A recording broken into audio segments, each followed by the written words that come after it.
যে কোনো রমণীর পেটে যখন বাচ্চা জন্মগ্রহণ করে, সেই বাচ্চাটা যখন ওজন 300 গ্রাম 350 গ্রাম মোটামুটি হয়, তখন তার পেটের ভেতরে 120 দিন যখন থাকা হয়ে যাবে, এই এত বড় একটা মাংসপিণ্ড ততদিন পর্যন্ত নড়বে না, একদম শক্ত পাথরের মতো নাভির নিচে, নাভির পাশে অবস্থান করবে এই বাচ্চাটা। সহিহ হাদিসে আল্লাহ পাকের নবী বলছেন, ওই বাচ্চাটার বয়স যেদিন তার মায়ের পেটের ভেতরে 120 দিন হবে, 120 দিন, সেদিন আল্লাহ তাআলা আসমানের উপরে যেই জায়গাতে রূহকে জমা করে রাখা আছে,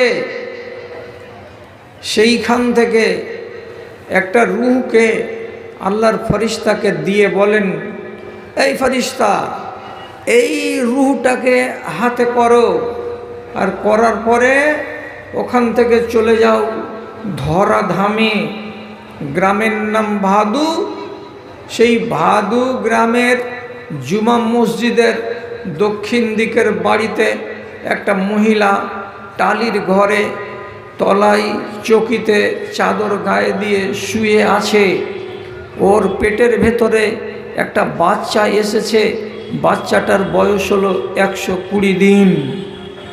ওই মেয়ের রেহেমের ভিতরে এই রূহটাকে ফুঁকে দাও, দিয়ে চলে এসো, তোমার কাজ শেষ। আল্লাহর ফেরেশতা রূহটা ফুঁকে দিল, এই মাংসপিণ্ডটা 121 দিন থেকে নড়তে শুরু করলো। এখন নড়ছে কেন? এতদিন ছিল দেহ, মাত্র দেহ, রূহ ছিল না। রূহ যখনই এলো, নড়াচড়া শুরু হলো। এই রূহটা ওই দেহের সঙ্গে মিশে মায়ের পেটে, তারপরে যেদিন 9 মাস হবে, দুনিয়াতে ভূমিষ্ঠ হবে, একটা পূর্ণাঙ্গ বাচ্চা হয়ে, চোখ মুখ নাক কানওয়ালা বাচ্চা। কোথায় পয়দা হলো? জুমা মসজিদের দক্ষিণ দিকের বাড়িতে এক মহিলার পেট থেকে বাচ্চা পয়দা হলো। বাচ্চাটা মুসলমান। এবার আপনাকে শুধু চিন্তা করতে বলছি, যেই রূহটা নিয়ে আপনি আজ ভাদু গ্রামের বাজারে পট্টিতে কিংবা ভাদুর উত্তর মাথাতে আপনি জন্মগ্রহণ করেছেন, এই রূহটাকে যদি আল্লাহ রাব্বুল আলামিন তার ফেরেশতাকে দিয়ে বলতেন, এ ফেরেশতা, উত্তর মাথাতে হিন্দু পাড়ায় একটা রূপালী বলে মেয়ে আছে, ওর পেটে 120 দিনের একটা বাচ্চা আছে, ওকেও লাগবে একটা রূহ, এই রূহটা নিয়ে গিয়ে ওই মালতীর পেটে বা রূপালীর পেটে রেখে দিয়ে চলে আসো। যদি এই রূহটাকে আল্লাহ তাআলা তার ফেরেশতাকে বলতেন যে রূপালীর পেটে রেখে দিয়ে আই, তাহলে 10 মাস পরে ওর পেট থেকে আপনার রূহটা মানুষ আকার নিয়ে দুনিয়াতে আসতো, আপনি হয়ে যেতেন সেদিন একটা গায়র মুসলমান বেটি ছেলের পেটের বাচ্চা। তাহলে আল্লাহ রাব্বুল আলামিন আমাকে বেছে পছন্দ করে নিজের মর্জি মতো আমার মুসলমান মায়ের পেটের ভেতরে দিয়েছিলেন বলে আজকে আমি মুসলমান। তাহলে ঈমানটা কাকে দিলেন? যাদেরকে আল্লাহ রাব্বুল আলামিন জাহান্নামে দেবেন না, যাদেরকে আল্লাহ তাআলা পছন্দ করেন, যাদেরকে আল্লাহ তাআলা খুব ভালোবাসেন, তাদেরকেই এই জিনিসটাকে দান করেন। আর যাদেরকে আল্লাহ তাআলা পছন্দ করেন না, তাদেরকে ঈমান দান করেন না। সহিহ হাদিসে নবী করিম সাল্লাল্লাহু আলাইহি সাল্লামের উক্তি মওজুদ আছে।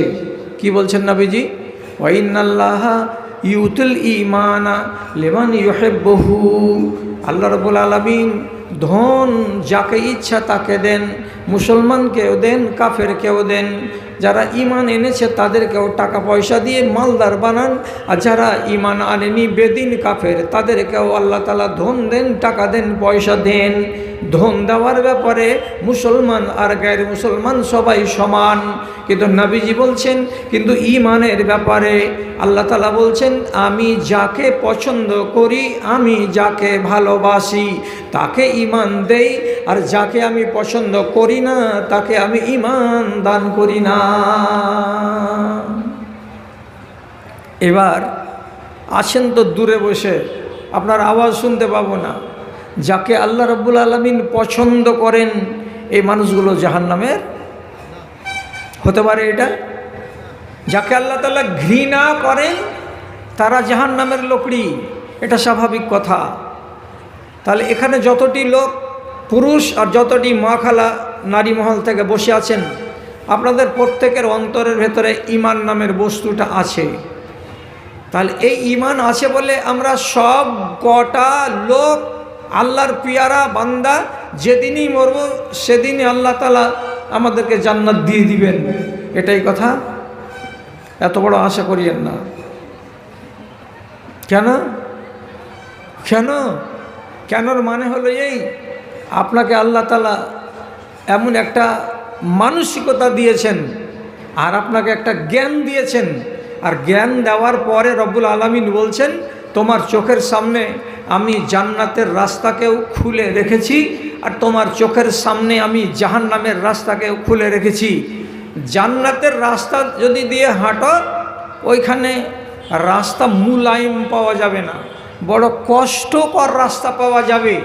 আর জাহান্নামের রাস্তা চিনবে কি দিয়ে? তো তার উপায় হলো কি, ওই রাস্তা দিয়ে যখন তুমি হাঁটবে তোমার মন ভরে যাবে, তোমার প্রাণ ভরে যাবে, তোমার চোখ জুড়িয়ে যাবে, ওই রাস্তা থেকে তোমার বেরিয়ে অন্য রাস্তায় যাওয়ার ইচ্ছা করবে না। কোন কথা বললাম গো? জান্নাতের রাস্তাতে কষ্ট আছে, আর জাহান্নামের রাস্তাতে সুখ আছে, আরাম আছে। আর তোমাকে আমি কি দিয়ে পাঠালাম? একটা আক্কেল দিলাম, আর এই আক্কেলের মূলে তুমি যখন ময়দানে নামবে তখন তুমি দিশাহীন হয়ে যাবে। মাঝে মাঝে গিয়ে করবে কি, তুমি জান্নাতের রাস্তাকে ছেড়ে দিয়ে জাহান্নামের রাস্তাতে চলতে আরম্ভ করবে। আপনারা মনে মনে বলছেন জান্নাতের রাস্তাটা আল্লাহ তাআলা এমন ঝামেলার কেন বানালেন? তো বুঝতে হবে একটু আকেলটাকে পাতল করে। রাসূলুল্লাহ বলছেন হুফাতিল জান্নাত বিল মাকারিহি ওয়াশ শাওকাতে ওয়া হুফাতিন নারু বিল মালাহি।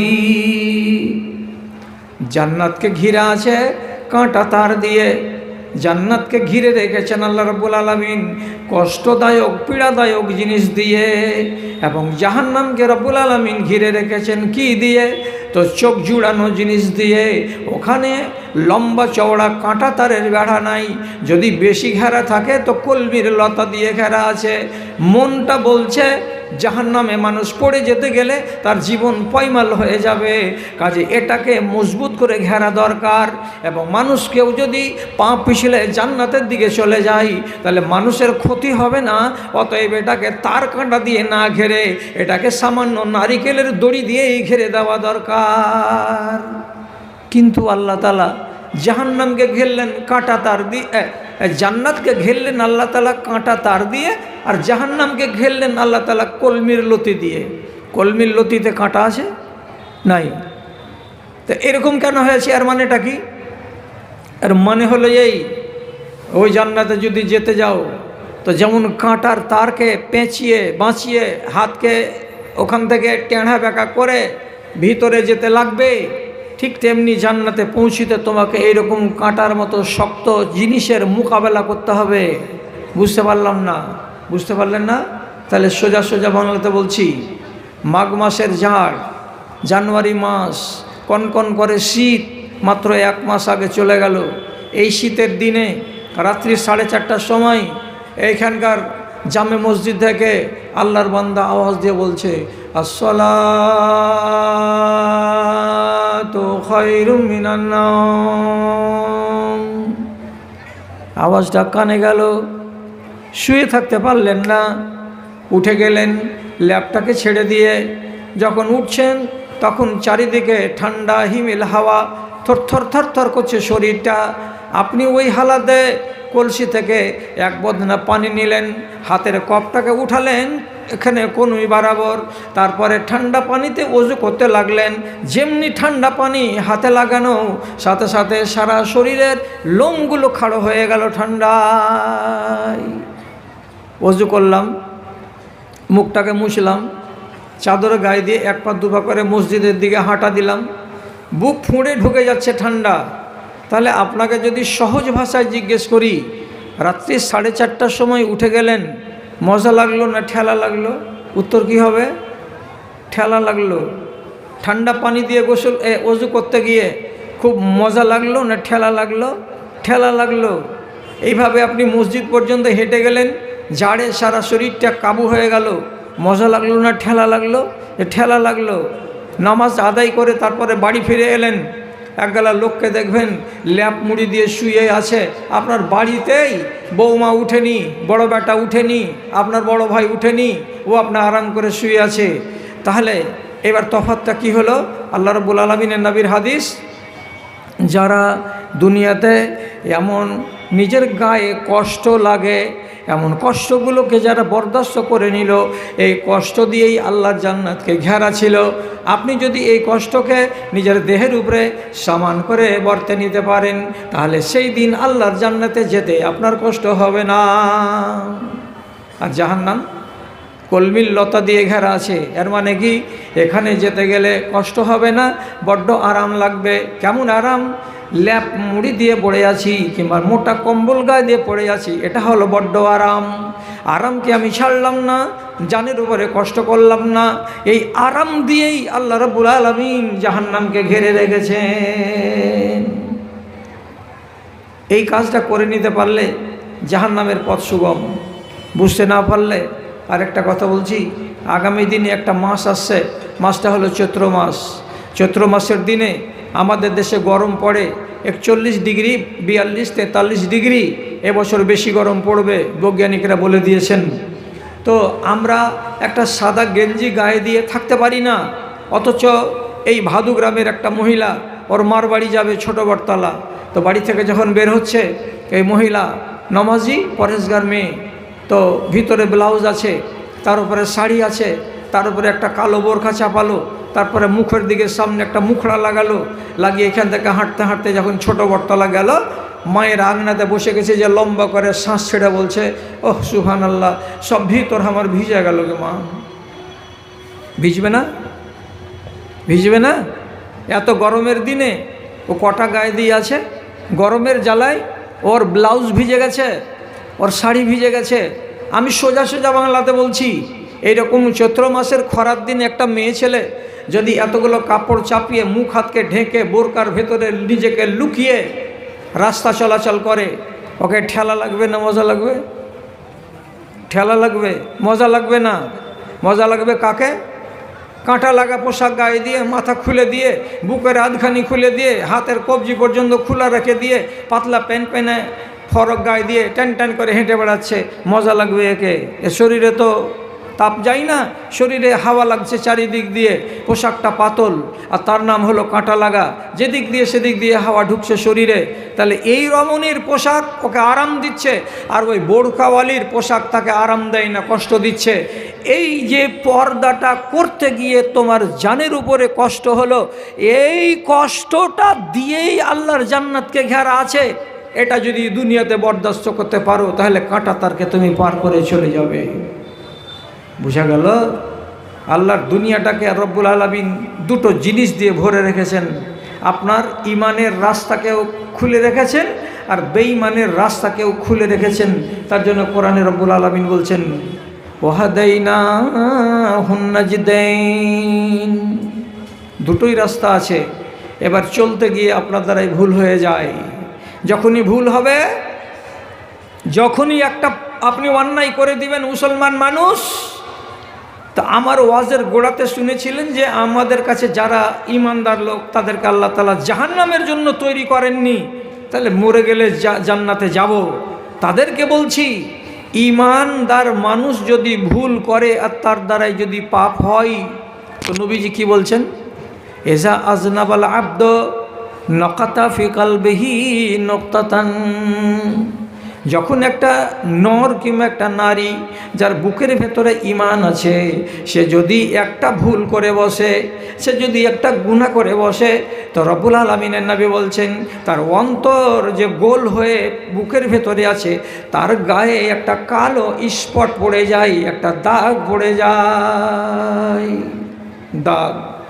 আপনি বের হলেন, হাঁটতে হাঁটতে এদিকে যাচ্ছিলেন, তো যাওয়ার পথে কোনো এক মহিলা টিউবওয়েলের পার্শ্বে গোসল করছিল। আপনি বারবার এমনি করে টের চোখে ওর দিকে দেখছেন যে এইবার বালতিটাকে ছেড়ে যেমনি মাথার দিকে ঢালতে যাবে, ওর শরীরের কিছুটা অংশ খুলবে, আর ওর শরীরের কিছু অংশ যদি খোলা পড়ে তাহলে আমি ওর পেটকে দেখব। দেখতে গেলে আমাকে খুব আনন্দ লাগবে, ভালো লাগবে। আপনি এই যে কাজটাকে করে বসলেন, আপনার অন্তরে একটা দাগ পড়ে গেল, একটা কালো স্পট পড়ে গেল। এই কালো স্পট আপনি যদি একাধিক অন্তরে বসিয়ে নেন, একাধিক, ওই যে একাধিক কেন বসাবো? হ্যাঁ, চলে গেলেন ভাদু স্ট্যান্ডে। ভাদু স্ট্যান্ডে যাওয়ার পরে আপনি বসলেন চায়ের দোকানে। চায়ের দোকানে বসার পরে আপনি দেখছেন সামনে এলসিডি লাগানো আছে, চিত্রাহার চলছে, চাও খাচ্ছেন আর চিত্রাহার দেখছেন। আপনার অন্তরে আল্লাহ রাব্বুল আলামিন বলছেন একটা স্পট পড়ে গেল। এই নমাজি জয়নাল আবেদিন, আব্দুল সালাম, আব্দুর রাজ্জাক, এত ভালো মানুষ, চায়ের দোকানে বসে কি কাজ করছিলে? এই অন্যায় করার কারণে তোমার অন্তরে একটা স্পট পড়ে গেল। এই স্পট এবার কটা হলো? তো দুটা হলো। খানিকক্ষণ পরে আপনার কাছে ফোন চলে এসেছে। আপনি বলছেন হ্যালো, কে তুমি? ওই মর্জিনা? বলছে হ্যাঁ। আচ্ছা আচ্ছা আচ্ছা, তুমি আমার কলেজার মানুষটা। অ্যাকচুয়ালি কলেজার এটা মানুষ না, এটা হলো একটা ওই ছাঙ্গাল কোনো বিদেশি মেয়ে যার সঙ্গে আপনার মোবাইলের মারফতে চ্যাটিং চলছে। আপনি একটা মহিলার সঙ্গে মিঠা মিঠা করে 5 মিনিট গল্প করলেন, আপনার অন্তরে একটা স্পট পড়ে গেল। এইভাবে যদি স্পট বেশি পড়ে যায় তাহলে আপনার জান্নাত হাতছাড়া। জন্মেছিলেন মুসলমান মায়ের বাড়িতে, মায়ের কোলে, মুসলমান হয়ে কিন্তু রাস্তা চিনতে ভুল করার কারণে কবরে যাবেন তো পাক্কা জাহান্নামী হয়ে কবরে যাবেন। আমি বলেছি যে আল্লাহ তাআলা আপনাকে জাহান্নামের জন্য বানাননি বলে খালি পকেটে হাত ভরে খুশি হয়ে ঘুরে বেড়ালে চলবে না, আমলের দিকে লক্ষ্য রাখতে হবে। জি, ভুল করবেন, করে জাহান্নামে যাবেন, এটা আপনার দোষ।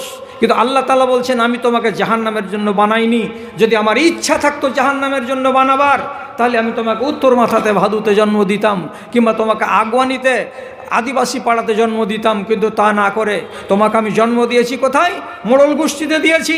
জন্ম দিয়েছি কোথায়? ফাঁকড়ি টোলাতে দিয়েছি। তোমাকে জন্ম দিয়েছি কোথায়? দোল্লতা পাড়াতে দিয়েছি। এই জন্য যে তোমাকে আমি জাহান্নামে ভরবো না। তুমি যদি নিজে হাঁটো তো সেটা তোমার ব্যাপার। বিশ্বাস লাগলো না? সহি হাদিস বলছি, সহি হাদিস। আউতাসের যুদ্ধের দিন অনেক কয়েদি ঘেরা আছে, আর চারিদিকে ত্রিপল টাঙিয়ে মুসলমান মিলিটারিরা আছে। মিলিটারিরা ওখানে অনেক কয়েদি আছে। এদের ভিতরে হঠাৎ একটা মেয়ে ছেলে পেরেশান হয়ে একবার একা এসে বলছে, হ্যাঁ গো, একটা ছোট ছেলে দেখো নি। বলছে কই রে বাবা, আমাদের এদিকে তো আসেনি। ওখানে যে বলছে, ও বাবা, এখানে একটা ছোট ছেলে আসতে দেখো নি? না, দেখিনি। মায়ের ছেলে হারিয়ে গেছে, ওর মন কি শান্তিতে আছে? পেরেশান আছে। খালি বলছে হায় আমার ছেলেটা কোথায় চলে গেল রে, হায় আমার ধনকুণ্ডে হারিয়ে গেল রে। তো ছেলে হারাইতে গেলে মাকে ঠেলাটা কত লাগে, তো আপনি মা হলে তো বুঝবেন। শেষে এই ঘুরতে ঘুরতে ঘুরতে ঘুরতে হঠাৎ করে জামে মসজিদের দক্ষিণ দিকে এক জায়গাতে গিয়ে যদি দেখছে ছোট বাচ্চাটা কেবল হাঁটতে শিখেছে, পা পাততে শিখেছে, এইরকম বয়সের বাচ্চা। চট করে বাচ্চাটাকে মা কোলে তুলে নিয়েছে, আর কোলে তুলে নিয়ে ওর এই গালে আর ওই গালে চুমাচাটা করার পর হাজার মানুষের সামনে এক কিনারাতে বসে গিয়ে পর্দার সাথে নিজের সিনার কাপড়টাকে খুলে দিয়ে বাচ্চাটাকে দুধ খাওয়াতে আরম্ভ করলো। 5 মিনিট বাচ্চাটা দুধ পান করলো, করা যখন হলো, এবার মায়ের কোলে যখন হাসছে, তখন রসুলুল্লাহ সাহাবীদেরকে দেখে বলছেন, হাগো সাহাবীরা, দেখলে মেয়ে ছেলেটার কারবার? হ্যাঁ দেখলাম রসুল। কত পেরেশান হয়ে বেড়াচ্ছিল, দূরে দূরে দূরে দূরে, আমার ছেলে কই, আমার ছেলে কই, আমার ছেলে কই। বাচ্চাটা পেয়ে গেছে তো ওকে বুকে জড়ালো, আর বুকে জড়ার সাথে সাথে দুধ পান করালো, আর দুধ পান করার পরে তার পা গালাকে আর হাত গালাকে নেড়ে নেড়ে কত মিঠা মিঠা করে আদর করছে। দেখলা? জি দেখলাম। রসুল্লাহ এইবার বলছেন সাহাবীরাকে, হাযিহিল মারাতু তারিহাতুন ওয়ালাদাহা ফিন্নারে। সাহাবীরা, আমি মনে মনে তোমরাকে বলছি, এটা ভাবো তো, যদি এই জায়গাতে তোমরা পুরাতন শুকনো শুকনো খেজুরের গাছগালাকে জড়ো করে আগুন লাগিয়ে দাও, দাও দাও দাও দাও করে এখানে আগুন জ্বলে, আর ওই আগুনের কাছে তোমরা গিয়ে ওই মেয়ে ছেলেটাকে বলো, ও খালা, তোমার যে বাচ্চাটা হারিয়ে গেছিল 10 মিনিট আগে, যাকে তুমি পেয়েছো, যাকে তুমি দুধ খাওয়ালে আর যার মাথাগুলোকে নেড়ে নেড়ে আদর করলে, এই বাচ্চাটাকে আমাদের হাতে দিয়ে দাও, আমরা এই জ্বলন্ত আগুনে বাচ্চাটাকে ফেলে দিব, তোমার চোখের সামনে বাচ্চাটা 10 মিনিটে পুড়ে ছাই হয়ে যাবে। যদি চাও, যদি চাও যে দাও, আগুনে ফেলবো বাচ্চাটাকে, তো তোমাদের মন কি বলছে? এই মেয়ে ছেলেটা তার নিজের বাচ্চাটাকে আগুনে নিজে ফেলতে পারবে? বলছে না না না, নিজের কলেজার টুকরাকে তার মা কোনোদিন আগুনে ফেলতে পারে? জি না, পারবে না। তখন রাসূলুল্লাহ কি বলছেন? লাল্লাহু আরহামু বিআবদিহি মিনহা। এই মেয়ে ছেলেটি তার বাচ্চাটার উপরে যত দয়াবান, এই মেয়ে ছেলেটি যেমন নিজের বাচ্চাকে আগুনে ফেলতে পারে না, ওর কলেজা ছিঁড়ে যায়, তো এই মেয়ে ছেলেটির চাইতে 99 গুণ বেশি আল্লাহ রাব্বুল আলামিন হলেন দয়াবান। তোমাকে জাহান্নামে দেওয়ার জন্য আল্লাহ রাজি নন। ও যদি একটা মায়ার মূলে বাচ্চাটাকে আগুনে দিতে না পারে, তো তাহলে যে আল্লাহ 99টির দয়া নিজের কাছে রেখেছেন, সেই আল্লাহ তোমাকে কেমন করে জাহান্নামের আগুনে দেবে? বুঝা গেল? তাহলে বুঝতে পারলাম এই কথাটা, যে আমরা অ্যাকচুয়ালি জাহান্নামের জন্য তৈরি হইনি। এবার আমি যদি আমার চরিত্র দিয়ে জাহান্নামকে কিনে নিই, তাহলে সেটা আমার দোষ, আল্লাহ রাব্বুল আলামিন তার জন্য দায়ী নয়। কেউ আছে দুনিয়াতে ধর্মকে বিক্রি করে, আর কেউ আছে দুনিয়াতে ধর্মকে কিনে বেড়াই, কিনে বেড়াই। জি, বুঝতে পারলেন না? যদি না বুঝতে পারেন, তো কিছু কিছু মেয়ে আছে প্রত্যেকটা গ্রামে গ্রামে, যে ওর কাছে 10টা 5টা মেয়ে ছেলে যাবে, কখনো সকালে কখনো বিকালে, আর যাওয়ার পরে একটা না একটা কিছু জানতে চাইবে। তো ভাদুতে একটা মহিলা আছে, সেটাকে মুনি মাস্টারের মা, ওর কাছে শত শত নারী যায় আর জানতে যায় যে এটা করছি বুবু, কেমন হলো? তাহলে এই ধর্মকে কিনতে এসেছিল।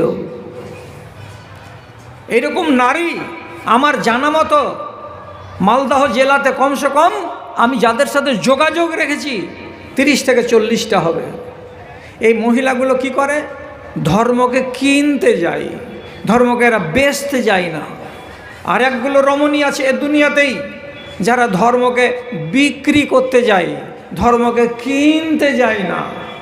কইছে কারা? ধর্মকে আবার বিক্রি করতে যায় কারা?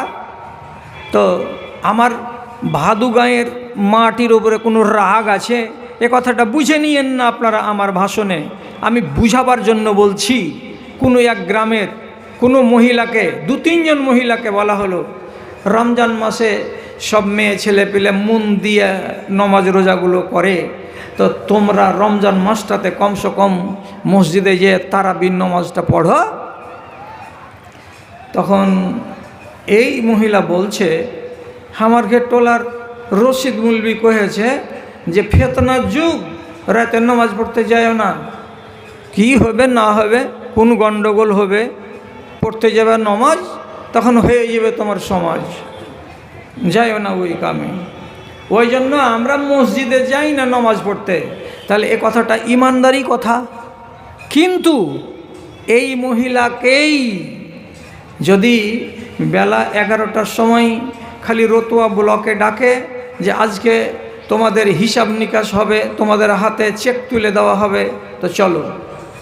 এবার চারিদিক থেকে 200, 250, 300 মহিলা রতুয়া ব্লকে যে হাজির। এবার হাজির হওয়ার পরে যদি চেক দেখে যে 300 টাকা করে এই মাসে কম এসেছে, একবারে কোমরকে বেঁধে নিয়ে মাথার কাপড় তো কুঁঠে গেছে, তো আল্লাহ তাআলা জানে, গলাকে এতখানি উঁচা করে কইছে ফাইজলামো করার জায়গা পাও না, দুনিয়ার লোক সবাই পুরা পুরা করে টাকা পাবে, আর আমরা বেটি ছেলে সেবা করছি, তার লেগে আমাদেরই ফির টাকা 300 টাকা করে কম, টাকা জলদি করে ফেলো, না তো তোমাকে ঘরের ভিতরে মুতিয়া তোমরা আমরা ছাড়বো। তাহলে একটা মেয়ে ছেলে মাথার কাপড়ও ফেলে, ওর গায়ে বুরকা নাই, ওর গায়ে শালীন পোশাক নাই, আর তারপরে 1000টা মানুষের ভিড়ে ওখানে গিয়ে হুড়াহুড়ি করে তারপরে নিজের টাকা আদায় করে নিয়ে আসছে। ওকে জিজ্ঞেস করেন, তখন ফেতনা হয় না?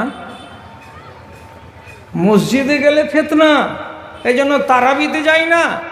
আর ব্লকে যখন চলে গেলাম তখন হলো না ফেতনা, তখন হয়ে গেল নেকি। তুমি কি কাজে গেছিলা? ধর্মকে কিনতে না বেচতে?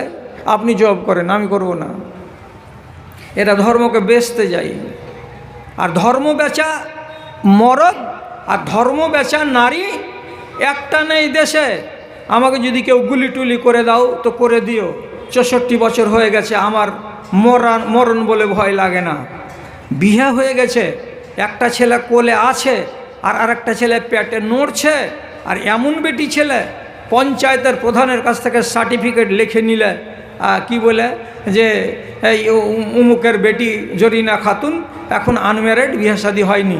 এবার আদর্শ মাদ্রাসাতে গিয়ে সাদ মাস্টারের কাছে যেমনি দরখাস্ত দেওয়া, ফর্ম ফিল আপ করে দিল, বিয়ে শাদী হয়নি বলে ওই মেয়েটি ছেলেটার নামে 25,000 টাকা চলে এলো। খা, খুব জি ভরে খাগা, মরদটাকে নিয়ে খাগা, আর ছেলে যেটি হয়েছে সেটিকে নিয়ে খাগা। কি বলে নিয়েছিস টাকাটা? বিহা যদি হয়ে গেছে বলতি তো তোকে টাকা দিত না। বিহা হয়নি তাই জন্য তোমাকে টাকাটা দিয়েছে মহিলা। তুমি নিজেকে 1.5 খান ছেলের মা, বিহাদারি মেয়ে, তারপরেও বললে যে আমার বিয়ে হয়নি, সার্টিফিকেট জমা দিয়ে হারাম টাকা কিনে নিয়ে তুমি সুখ করে খেয়ে বেড়াচ্ছ। এরা কি? এরা ধর্মকে কেনা লোক না ধর্মকে বেচা লোক?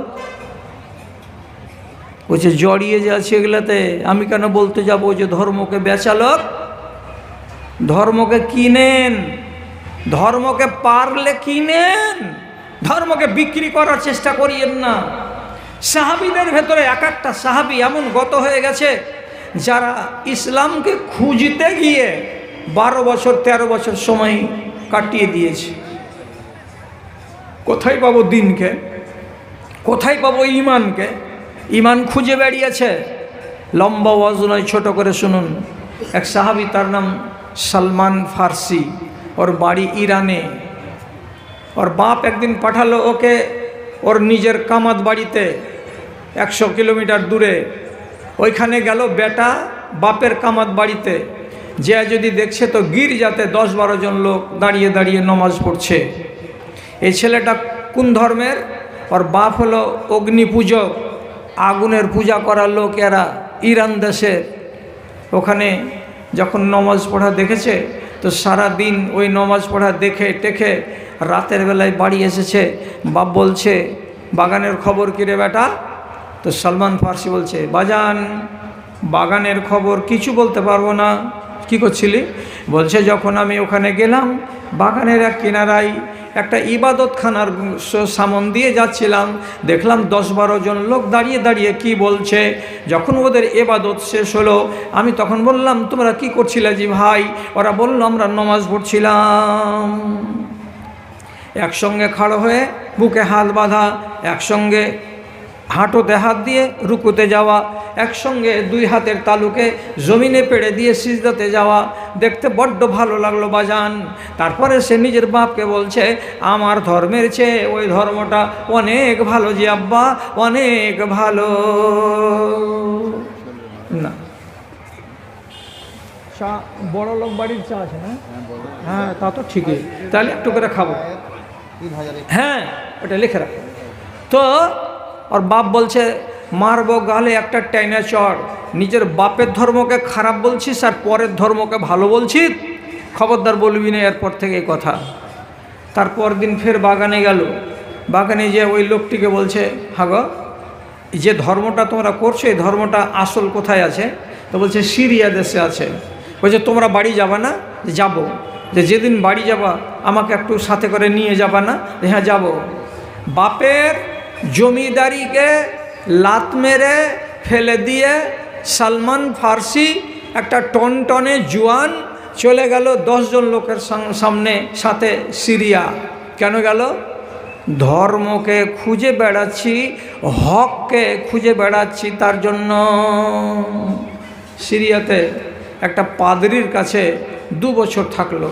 থাকার পরে বলছে ধর্ম কোথায় পাওয়া যাবে? তো মরবার কালে বলছে এখান থেকে দক্ষিণ দিকে চলে যা, একটা শহর আছে, শহরটার নাম হলো হিমস। ওই হিমস শহরে একটা পাদ্রি আছে, ওর কাছে যে খোঁজ করগা। এবার ও মরার পরে এখানে এলো, এসে এর কাছে 8-10 মাস থাকার পরে বলছে, হুজুর আসল ধর্মটা কোথায় পাওয়া যাবে? বলছে যা দেখছিস এইটুকুই আমার কাছে আছে, এর বেশি আমার কাছে নাই। তুই যদি এর থেকে আরও কিছু বেশি চাহিস তো চলে যা এদিকে আমুরা বলে আরেকটা শহর আছে দক্ষিণ দিকে, ওই আমুরা শহরে গিয়ে খোঁজ করগা। আমুরা শহরে গেল, যাওয়ার পরে ওখানকার পাদ্রীকে বলছে, আমি ওখানে 4 বছর কাটালাম, আমি এখানে 1 বছর কাটালাম, আপনার কাছে এলাম, সত্য ধর্মকে খুঁজে বেড়াচ্ছি, কোথায় পাওয়া যাবে? আমুরার লোকটা তখন আল্লাহ ওর ভালো করুক, ও বলছে বেটা রে, এমনি করে করে পাদ্রীদের বাড়ি বাড়ি ঘুরে ঘুরে সত্য ধর্মকে খুঁজে পাবি না। যদি সত্য ধর্মকে খুঁজিস কোথায় পাওয়া যাবে, তাহলে আরও দক্ষিণ দিকে যা। কোথায়? তো বলছে এমন একটা শহরে যা, যে শহরটার নাম হলো ইয়াসরেব, মানে মদিনার পুরাতন নাম। যেই শহরটার চারিদিকে শুধু খেজুরের বাগান, খেজুরের বাগান আছে। ওই বাগানের ভেতরে একটা লোককে দেখতে পাওয়া যাবে, তার কাছে যাবি আর তার কাছে গিয়ে যাবি না, আলোচনা করবি, তার কাছে নতুন ধর্ম পাওয়া যাবে, আর ওটাই হলো আসল ধর্ম। ঠিক আছে চললাম। তো এই আমুরা শহরে আসছিল, রাস্তাতে কয়েকটা ডাকাত ওকে ধরে বন্দি করে, যদি বন্দি হয়ে যায় কোনো মানুষ তো গোলাম। এবার স্বাধীন মানুষটা কোটিপতির বেটা রাস্তাতে কি হয়ে গেল? গোলাম। গোলামটাকে বিক্রি করে দিল মদিনার এক ইহুদির কাছে। এই ইহুদি মদিনার ওকে নিজের বাড়ি নিয়ে চলে এলো। আর এই ইহুদি তার বাগানে একদিন কাজ করছে, তো চাকরকে নিয়ে এসে গাছের ডালগুলোকে ছিলছে উপরে চড়ে চড়ে। এমন সময় ওই ইহুদির ভাই বলছে, ইহুদির ভাই কি বলছে, বড় ভাই আর জানো আমরা তো ইহুদি, দেখো 2 কিলোমিটার দূরে একটা লোকের সাথে দেখা করে এলাম, ও নিজের নাম বলছে মুহাম্মদ, আর ও নিজেকে বলছে আমি নবী, আর ওর মুখ থেকে আজব আজব কথা শুনতে পাওয়া যাচ্ছে, সব নতুন নতুন কথা। কথাটা যেমন ভাই ভাইকে বলেছে, খেজুরের গাছের ওপর থেকে শুনছে কে? তো সালমান ফার্সি। ও তখন ওইখান থেকে এমনি করে নিচে মুখ ঝুঁকিয়ে দিয়ে বলছে, কোনখানে এসেছে লোকটা? তখন ওর মালিক বলছে, মারবো হারামখোরের গালে এক চট। চুপ কর, কাজ করবে দেখেনে, আমাদের 2 ভাইয়ের গল্পতে নাক গলাতে এসে কাজ কর। বেচারি ডরে কাজ করলো, করে নামলো গাছ থেকে। তখন মালিকের ভাইকে কানে কানে বলছে, চাচা কোন জায়গাতে ওইটা দেখলেন? বলছে লক্ষ্য থাক, বড় ভাই জানলে মারবে। এখান থেকে 2 কিলোমিটার দূরে খেজুরের বাগান আছে, ওইখানে লোকটা আছে, ওর চারিদিকে কিছু লোক আছে, সব সময় ওকে ঘিরে থাকছে, ওখানে যেয়ে দেখতে পাওয়া যাবে। মালিকেরা দু ভাই বাড়ি গেল। তো ওই লোকটা ওকে বলে দিয়েছিল, আমুরার রাহেব, যে লোকটাকে আমি বলছি তার কাছে দিন খুঁজতে পাওয়া যাবে, তার 3টা গুণ তোমাকে বলে দিচ্ছি, কানে রাখো। লোকটা সাদকা খাবে না। 1, লোকটাকে যদি তোহফা দাও, হাদিয়া দাও, তো হাদিয়া কবুল করবে। 2, লোকটার পিঠের দিকে তার দুই বাহুর মাঝখানে একটা পায়রার আন্ডার সমান মাংস বড় হয়ে জরুনের মতো বেড়ে আছে। 3টা জিনিস যদি দেখতে পাও তাহলে জানতে পারবে এটাই হলো আসল ধর্মের মালিক, আর এটাই হলো আল্লাহর নবী। ওর কাছে আসল ধর্ম পাওয়া যাবে। তোর বাপের কাছে আসল ধর্ম নাই, আমাদের কাছে আসল ধর্ম নাই। এতটি খেজুর নিয়ে গেছে। মদিনা মসজিদে হাঁটতে হাঁটতে যে সন্ধ্যাবেলাতে দেখে নিয়েছি যে এই লোকটাকে ঘেরে বসে আছে 15 জন লোক। ওখানে যে ইহুদিদের আন্দাজে সালাম দিছে, তো ইহুদিদের সালাম আলাদা, মুসলমানদের সালাম আলাদা, সিপিএমদের সালাম আলাদা। এগুলো তো জানা আছে কি না? মুসলমানের সালাম হলো আসসালামু আলাইকুম, ইহুদিদের সালাম হলো শুলুম, আর কমরেডের সালাম হলো লাল সালাম। তো ও যে ওকে সালাম দিছে ইহুদিদের সালাম শুলুম। সালামটা শুনেছে, নবীজি এমনি করে চোখ তুলে তাকিয়ে বলছে, ইহুদির বাচ্চা আয় বস। কাছে এলো, একটা টোনা থেকে এতটি খেজুর বের করে দিয়ে বলছে, ওগো ভালো মানুষটা, তোমার ডানে বামে যতটি লোক বসে আছে এরা সবাই আধা অনাহারে আছে। আমি আমার বাগান থেকে এই খেজুরটি এনেছি, এদেরকে দেন আর আপনি নিজে খান। আপনাদেরকে এটি সাদকা দিলাম। কি দিলাম? সাদকা দিলাম, সবকে নিয়ে খান। রাসূলুল্লাহ টোনাটা থেকে একটা দুটা করে খেজুর নিয়ে একে দিলেন, ওকে দিলেন, ওকে দিলেন, ওকে দিলেন, সবাইকে দিলেন। কিন্তু নিজে একটা খেজুরকে ফেড়ে বিচিটাকে ফেলে মুখে দিতে গেলেন না, চুপচাপ মজলিসে বসে থেকে গেলেন। এই লোকটা তাকে জিজ্ঞেস করে বলছে, আপনি 2টা খান না ভাই? তো তিনি বলছেন, অর্থাৎ নবীজি বলছেন, আনা আল্লাহ আকল সাদাকাতে, আমি জীবনে সাদকা খাই না। আহারে, সলমান ফার্সির দিলের কোণাতে মনে হয়েছে আলো জ্বলে উঠেছে। বুঝি আল্লাহ, তাহলে রাহিব যেটা কথা বলেছিল আমাকে, কথা তো মিলে গেছে মালিক। এটাই তো সেই লোকের লোক না? এখন আরও 2টা চিহ্ন বাকি আছে। ফিরে চলে গেল সেই দিন। তারপরের দিন আবার মালিকের বাগান থেকে এতটি তাজা খেজুরকে পেড়ে এনে আবার মসজিদে নববীতে এসেছে। আসার পরে আল্লাহ পাকের রাসূলের কাছে বসার পরে বলছেন, হাজিহি হাদিয়াতুন লাকা ইয়া রাসূলুল্লাহ, হে আল্লাহ পাকের রাসূল, এই খেজুরটি আপনাকে হাদিয়া দিলাম, আপনাকে খাওয়ার জন্য দিলাম। রাসূলুল্লাহ যখন শুনতে পেলেন যে এটা হাদিয়া, এটা অনুদান, তখন আল্লাহ পাকের নবী মুচকি হেসে খেজুরটাকে একটাকে ফেড়ে মুখে দিলেন, দিয়ে চিবিয়ে খেলেন আর আল্লাহর শুকরিয়া আদায় করলেন। আর অন্যান্য ডানে বামে যারা সাথী ছিল তাদেরকে 2টা-4টা করে দিলেন। যখন নবীজি একটা খেজুরকে চিবিয়ে গিললেন, তখন এই সালমান ফার্সি তরুণ যুবক অন্তরের ভেতরে আনন্দ বোধ করার পরে বলছে, রব্বুল আলামিন, আমি যে জিনিসটাকে খুঁজছিলাম মনে হয় সেটাই পেয়ে গেছি। কালকে আমি একে কি দিয়েছিলাম, সাদকা, তো খাইনি। আজকে আমি একে হাদিয়া দিলাম, তো ইনি খেয়ে নিলেন। আর এটাই হলো লক্ষণ শেষ নবীজির। আমাকে কে বলেছিল? তো পাদ্রী বলেছিল। বলছে আর একটা তো ফাঁকা আছে, ওইটা দেখব, দেখার পরে কাজ করব। 2 দিন পরে আবার এসেছে। রাসূলুল্লাহ বাকি কবরস্থানে একটা লাশকে মাটি দেওয়ার জন্য গেছেন। লম্বা জামা কাপড় নাই, খালি একটা চাদর গায়ে দিয়ে আছেন। আর এই লোকটা 2 দিন এসেছে রাসূলুল্লাহর কাছে।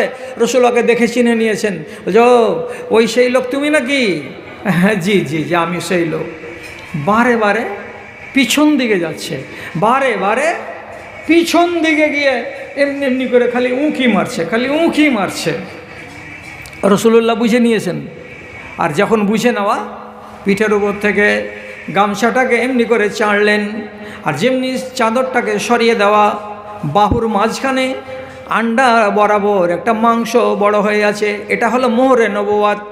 এই জিনিসটাতে সালমান ফার্সি এমনি করে হাত লাগালেন, আর লাগাবার পরে সামনের দিকে নবীজির কাছে এসে বলছেন, হে রাহমাতুল আলামিন, আমি হলাম একটা অগ্নি পূজকের বেটা।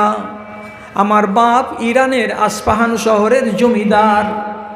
আমি আমার বাপের অগ্নিতে সারা সারা দিন ফুঁক লাগাতাম, লকড়ি দিতাম।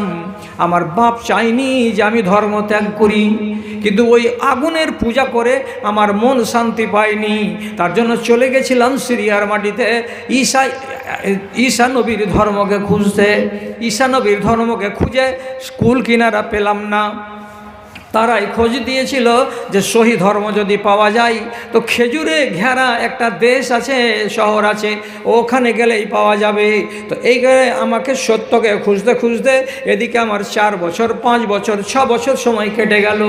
আমি আজকে আপনাকে পেয়েছি, আর আমি দেরি করব না, আপনার হাতে হাত দিয়ে আমি সহি দিনের তলাশ করব।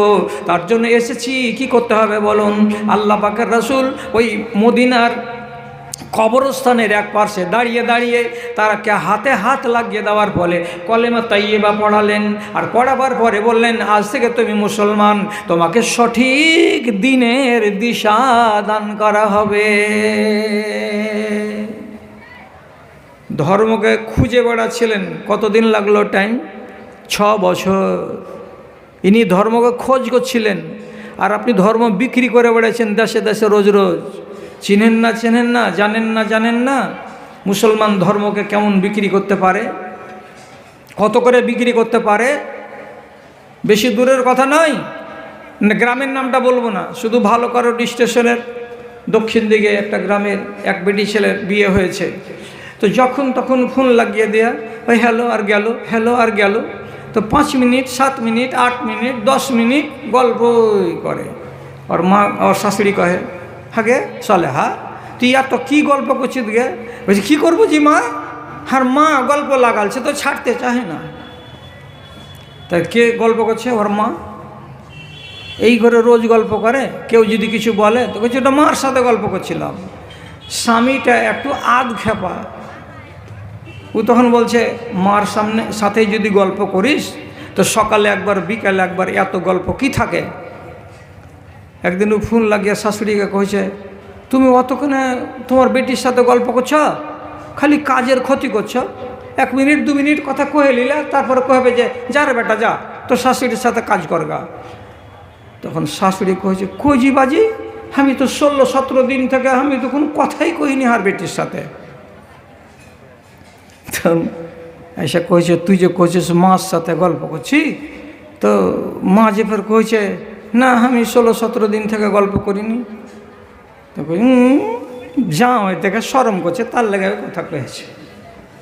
ফের আর একটা বাহানা, ই সোজা হলে কি হবে? সোজা যদি কোনো দিন টেढ़া হয়ে যায় তো আর মতন বোঝা দুনিয়াতে নাই।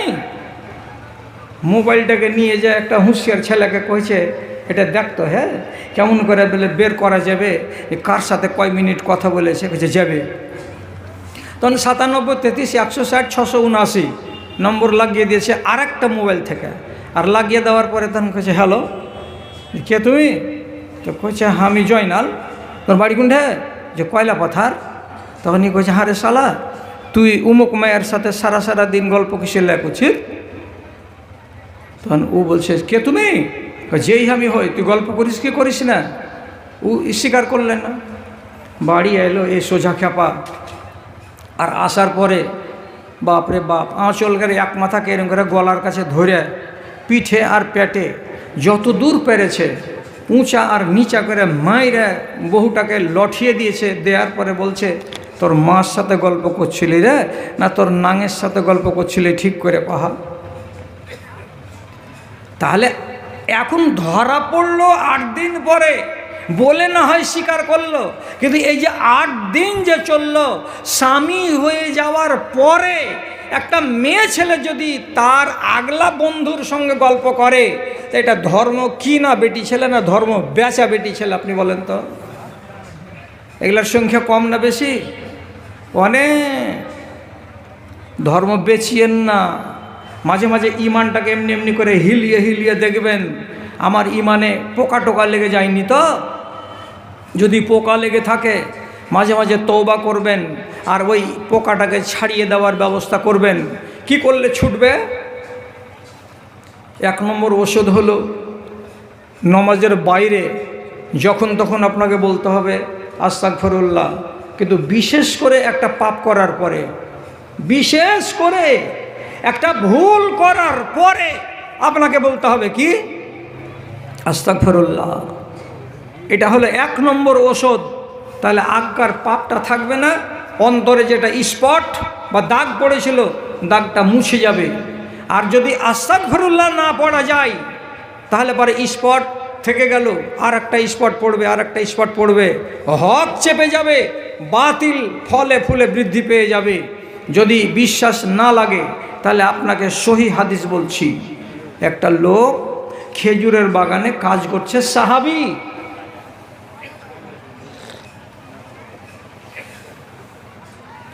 বাগানের কিনারা দিয়ে একটা মহিলা মার বাড়ি যাচ্ছে। সাহাবী তখন বলছে, মেয়ে ছেলে, তুমি অত দূর দিয়ে ঘুরে ঘুরে না গিয়ে বাগানের মাঝখান দিয়ে রাস্তাটা দিয়ে চলে যাও, ছোট হবে রাস্তা। মেয়ে ছেলে মানুষ, এই পুরুষ লোকটার কথা ওর মনে লেগে গেল, ঘোরার রাস্তা বাদ দিয়ে বাগানের মাঝখান দিয়ে যেটা রাস্তা ওটা ধরে নিল। হাদিস বলছি, জাল কথা নয়। যখন মেয়ে ছেলেটি হাঁটতে হাঁটতে এই সাহাবীর কাছে এসেছে, সাহাবী বলছেন, আমি খেজুরের গাছের গোড়ায় কোদাল চালিয়ে চালিয়ে চালা দিচ্ছিলাম, পানি দিচ্ছিলাম। আমার কোদালখানাকে আমি রেখে দিলাম, আর দেওয়ার পরে ফাল্লাজাম তোহা ওয়া কাব্বাল তোহা ওয়াল্লা মস্তোহা। ওই মেয়ে ছেলেটিকে ওর অনুমতি না নিয়ে গায়ের জোরে তাকে আমি ধরে নিলাম। কেমন করে ধরে নিলাম? হাদিসের শব্দ বলা হচ্ছে লাজাম তোহা, আমি তাকে জড়িয়ে ধরে নিলাম। তারপরে সাহাবী নিজে বলছে ওয়াকাব্বাল তোহা, আমি তার মুখে চুমু খেয়ে নিলাম। তারপরে সাহাবী নিজে বলছে আমি তার গায়ে হাত লাগিয়ে দিলাম। কটা কাজ করলো? তো 3টা কাজ। তাকে জাপটিয়ে ধরে নিল, যেমন করে একটা মানুষ নিজের জায়েজ স্ত্রীকে জাপটিয়ে ধরে নাই, ওই রকম করে আমি তাকে জাপটিয়ে ধরে নিলাম, 1টা ভুল। তারপরে আমি তাকে চুমু খেয়ে নিলাম, 2টা ভুল। তারপরে আমি কি করলাম? তার শরীরে হাত লাগিয়ে দিলাম, এ হলো 3টা ভুল। এটা কাজ করে নেওয়ার পর আমি মেয়েটিকে ছেড়ে দিলাম। মেয়েটি আবার রাস্তা ধরে নিজের মঞ্জিলের দিকে চলে গেল। পাপ যে হয়ে গেল, অন্তরে তো দাগ পড়ল। এই দাগ মুছতে হবে কি দিয়ে? মনের ভেতরে স্থির হলো না, আল্লাহ কোন কাজ করলাম? এই দাগি ইমান নিয়ে যদি কবরে যাই তো রেহাই পাবো? সুবহানাল্লাহ। ভাবনাটা বেড়ে গেল। কোদালটাকে বাগানে রেখে দিল, আর দেওয়ার পরে 11:30টার সময় হাঁটতে হাঁটতে মসজিদে নববীতে এলো। ওযু করে আল্লাহ পাকের নবীর পিছন দিকে দাঁড়িয়ে জোহরের 4 রাকাত নামাজ পড়ল। এবার নামাজ শেষে রাসূলুল্লাহর সামনে খাড়া হয়ে বলছেন, আল্লাহ রসুল, আমি এই কাজ করেছি, আবার আমি নিজে স্বীকার করছি। ফাফআল বি মা শিতা, আপনার যা মনে লাগে আমার সাথে আপনি তাই করেন। যদি থাপ্পড় মারলে আমার অন্তরের কালি দাগ হয় তো আমি থাপ্পড় খেতে রাজি আছি। আপনি যদি লাঠি মারেন তো লাঠি খেতে রাজি আছি। তবে আমার ইমানে যে দাগ পড়ে গেছে, আমার দাগটা ছাড়ানো চাই। রাসূলুল্লাহ বলছেন, আসল্লাইতা খালফি, আমার পিছন দিকে এখানে এসে নামাজ পড়েছো কি মসজিদে? জি নামাজ পড়েছি। হ্যাঁ ঠিক নামাজ পড়েছ? বলে হ্যাঁ পড়েছি। ঘটনাটা কটার সময় ঘটেছে? যে 11টার সময়। এখানে আসলে কটায়? 11:30টায়। নামাজ পড়লে কটায়? 12:15টায়, তাই তো? বলে হ্যাঁ। রাসূলুল্লাহ পিঠটাকে এমনি করে নেড়ে দিয়ে বলছেন, ইন্নাল হাসানাত ইউযহিবুনাস সাইয়্যাত, একটা মানুষ যদি 1 ঘন্টা আগে পাপ করে আর তারপরে যদি আল্লাহ তাআলার কাছে মাপ চাই, রব্বুল আলামিন বলে রেখেছেন, বান্দারে আমি তোকে মাপ করে দেই, তোর অন্তরে দাগ থাকবে না। সুতরাং তুমি এক্ষুনি আমার পিছন দিকে দাঁড়িয়ে 4 রাকাত নামাজ পড়েছ, এই নামাজ পড়ার কারণে তোমার যেটা গুনাহ হয়েছিল, এই গুনাহটা হলো সাগীরা গুনাহ, এই গুনাহগুলোকে আল্লাহ রাব্বুল আলামিন মাফ করে দিয়েছেন। তো নামাজ পড়লাম তো গুনাহ মাফ হয়ে গেল, কিসের জন্য? একবার কেউ চিন্তা করে দেখেছেন? আপনাকে সময় বেশি দিব না, একটুক সময় দিয়ে বলছি। একটা মানুষ 4 রাকাত যদি নামাজ পড়ে, তো তাহলে টোটাল 4 রাকাত নামাজে 5 বার আল্লাহ তাআলাকে বলে, আল্লাহ আমাকে মাপ দাও। কয়বার বলে বললাম? চালা করেন, কয়বার? 5 বার। কয় রাকাত নামাজে? 4 রাকাত নামাজে 5 বার আল্লাহকে আরবিতে বলে, আল্লাহ আমাকে মাপ দাও। কখন বলে? যখন পহিলা সিজদা দিয়ে আল্লাহু আকবার বলে উঠবে। আমরা যে উঠছি, ইমাম বলছে আল্লাহু আকবার, উঠে গেলাম, তো সিজদা থেকে উঠে হাঁটুতে হাত রাখা মাত্রই আমরা দোয়া পড়ি একটা। আওয়াজ করেন, কি দোয়া? আল্লাহুম্মা গফিরলি ওয়ারহামনি ওয়াহদিনি ওয়াফিনি ওয়ারজুকনি। 5টা জিনিস আল্লাহর কাছে চাইলাম, তো সর্বপ্রথম কি কথাটা বললাম?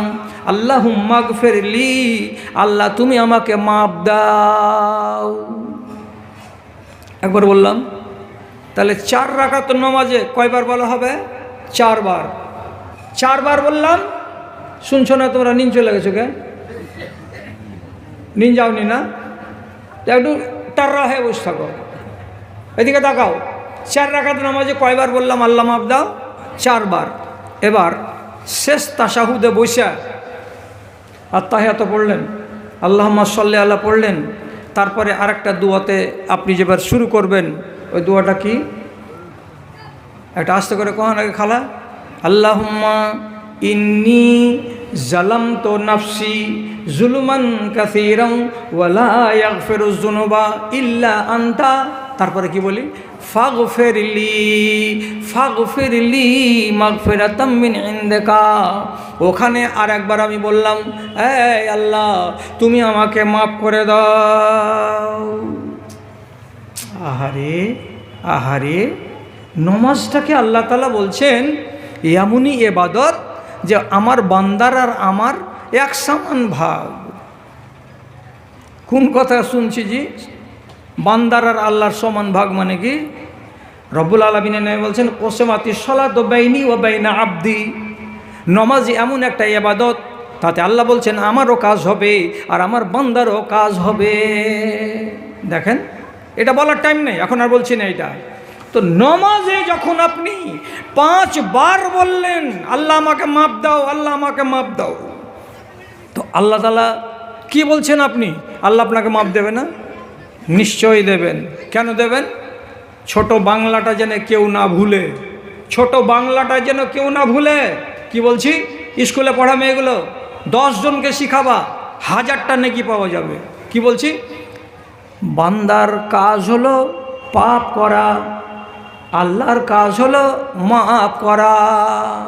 বলেন, কি বললাম? বান্দার কাজ হলো পাপ করা, আল্লাহর কাজ হলো মাফ করা। রব্বুল আলামিন বলছেন, কুল্লু বানি আদম খাত্তাউন। যত আদমের বেটা আর বেটি দুনিয়াতে আছে সবাই গুনাহগার, সবাই গুনাহ করে। কেউ 4টা করে, কেউ 5টা করে, কেউ 10টা করে, কেউ 1টা করে। তাহলে যত আদমের বেটা আর বেটি আছে সবাই গুনাহগার। আমরা গুনাহ করি, কাজে আমাদের চরিত্র হলো গুনাহ করা।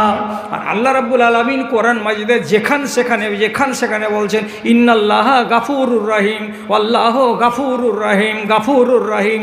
তার মানে কি? আল্লাহর কাজ হলো মাফ করা আর বান্দার কাজ হলো পাপ করা। তাহলে দাগ যেন দিলের উপরে না পড়ে।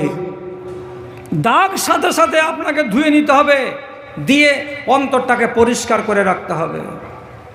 কিন্তু এই শেরশাবাদের দেলে কি দয়া আছে? এরা যত ওয়াজ শুনুক, আর চরিত্র টেঁড়া তো টেঁড়াই থাকবে, আর একটু করে বাকড়ামি আর হ্যাকড়ামি করবেই করবে। মুর্শিদাবাদে একটা মাদ্রাসার জালসাতে ইশতেহারে লেখা আছে কি, যে 15 বছর থেকে নিয়ে 25 বছরের বেটা ছেলের জালসাতে আসা নিষেধ। কহেন তো হাজি, শুনতে কেমন লাগলো কথাটা? 15 বছর থেকে নিয়ে 25 বছরের পুরুষ লোকেদের জালসাতে আসা নিষেধ। কেনের মানে হলো যে 15 বছর থেকে নিয়ে 25 বছর পর্যন্ত শেরশাবাদের যতটি বেটা আছে, এরা হলো লুচ্চা লাফাঙ্গা, এরা হলো গান্ডার, এরা হলো মস্তান, এরা হলো সান্ডা, এরা হলো পান্ডা। এদের শতকরা 95টা ছেলের কাছে আদর্শ নাই, দিন নাই, ধর্ম নাই, শিষ্টাচার নাই, আদব নাই। এরা হলো শুধু বেয়াদব, শুধু বেয়াদব। তিরঙ্গা চাবাবে, গুটখা চাবাবে, আর শুধু বাজারে বাজারে একে ওকে হুঁড়া দিয়ে বেড়াবে, সিগারেট টানবে, আর এটা করবে সেটা করবে।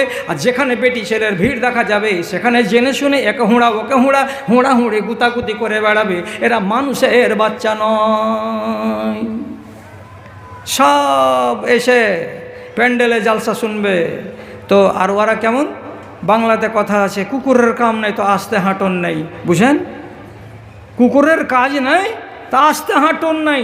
জীবনে কুকুর কোনোদিন পা তুলে তুলে হাঁটে না, ধুকুর ধুকুর ধুকুর ধুকুর করে দৌড়াইতেছে, দেখা যায় ওর অফিস ছুটেছে একবারে। তেমনি এদের কোনো কাম নাই, শুধু রোডে রোডে তেড়ে বেড়া। আওয়াজ উঠে গেছে, যদি কোনো জালসাতে মেলা লাগে তাহলে বক্তারাকে আগে গুলি কর। সোজা কথা বলছে, ফেসবুক খুলেন আমার, আজে বাজে কথা বলছে। তোমরা যদি বলে দাও যে জালসাতে যাব না, যেখানে মেলা বসবে, ও বেটারা মেলা কেমন করে লাগাই দেখি, কথাটা খানিক ঠিক। আর যদি আমরা হরতাল করি তা আমাকে বাদ দিয়ে দিবে, যে আর একটা মৌলানা পাওয়া যাবে, ওকে নিয়ে এসে দিব্যি জালসা হবে, মেলাও চলবে। আটকাতে পারা যাবে না। তাহলে আগে আপনাকে সজাগ হতে হবে। সজাগ হন, আগে ইমানটাকে মজবুত করে রাখেন। আল্লাহ আছে, আর আপনি সিসি ক্যামেরার সামনে খাড়ো আছেন, এ কথাটা আপনাকে সব সময় জাগ্রত রাখতে হবে। খালাগালা বুঝতে পারলে সিসি ক্যামেরা কাক কয়, খালুরাই তো বুঝতে পারলে না সিসি ক্যামেরা কাক কয়। ভাদুতে মাসুদের দোকানে সিসি ক্যামেরা আছে, যে আছে আছে আছে। সিসি ক্যামেরা মানে কি, মাদ্রাসাতে আছে, গেটে এরকম করে একটা জিনিসকে বসা আছে কালো রঙের, ওই এমন খ্যাপা কোনো কিছু ছাড়বে না। একবারে সকাল 10টা থেকে নিয়ে তারপরের দিন সকাল 10টা পর্যন্ত কে এলো, কে গেল, কে পাছা চুল গেল, কে আগা চুল গেল, কে কি করলো, কে না করলো, সব রেকর্ড করে করে করে করে রাখছে কম্পিউটারে। রেহাই নেই পালাবার। কিছুদিন আগে কসমো বাজারে যেদিন সেদিন ওরা হিসাব করে দেখছে, হ্যাঁ মায়া লোকের 10-12টা প্যান্টি খুঁজে পাওয়া যায় না। এই প্যান্টি কি হলো, কাউন্টারে হিসাব করছে তো বিক্রি তো হয়নি, তো প্যান্টি পালাইছে কোনটায়।